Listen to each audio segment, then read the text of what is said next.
سيداتي سادتي،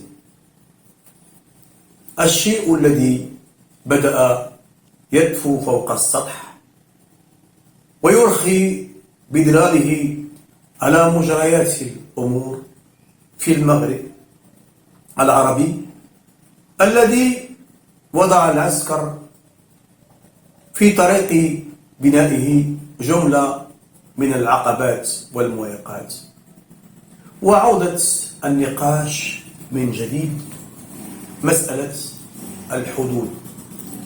وهو حفتر بجيشه الجرار يطالب بالأراضي الليبية التي احتكرها النظام العسكري الجزائري إبان الحكمة الاستعمارية، في انتظار أن تستفيق تونس من سباتها وتطالب هي الأخرى بالأراضي التونسية التي ضمتها الجزائر عنوة.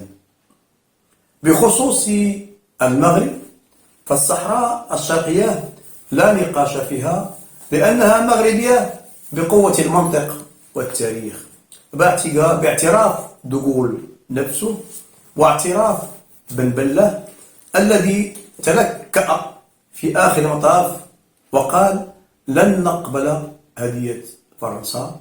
وهذا يعني أنه يعترف بأن الحدود الشرقية حدود مغربية.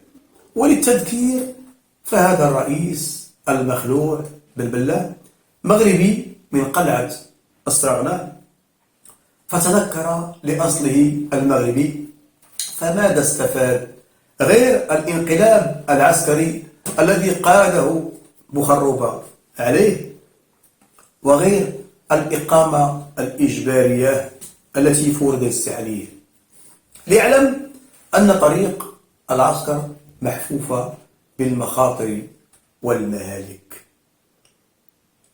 إذن دعوة ليبيا أو دعوة حفتر حركت المياه الراكدة، ولا شك أن فرنسا وضعت في مأزق، ولا شك هذا المطلب سيحرك المياه الراكدة، وفرنسا عليها أن تخرج ببيان أو توضيح، لأن هي من وضعت هذه السيناريوهات وهي التي نفذتها على أرض الواقع.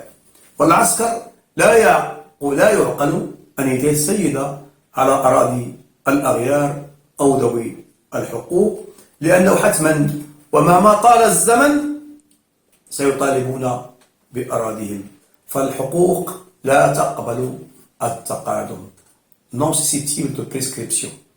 وسيعيدون ترسيم الحدود وفق خرائط جديدة تحتكر فرنسا خيوطها ورسومها ومعالمها الحقيقية. وكما يقول المثل الحق يبان ولو طال الزمان.